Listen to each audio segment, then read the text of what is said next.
اسمع وتأمل. قل يا عبادي الذين أسرفوا على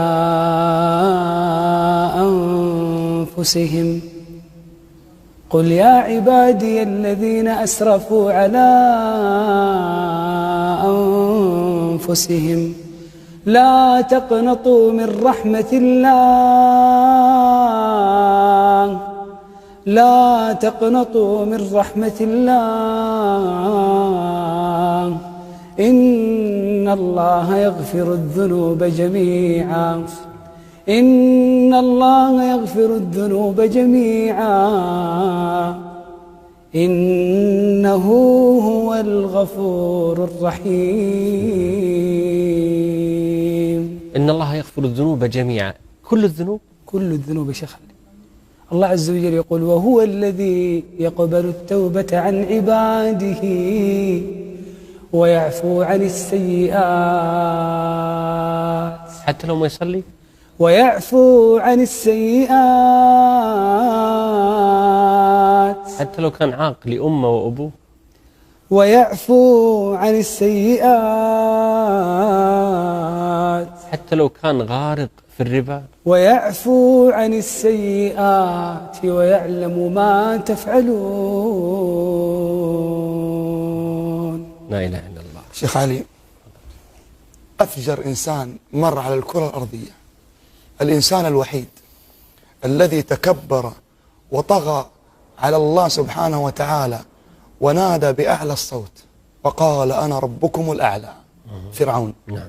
حينما أدركه الغرق في البحر أتى جبريل عليه السلام وبدأ يدس في فمه الطين مخافة أن يقول لا إله إلا الله فيرحمه الله عز وجل بها. فقال الله جل في علاه لجبريل يا جبريل وعزتي وجلالي لو استغاثني واستغفرني لغفرت له.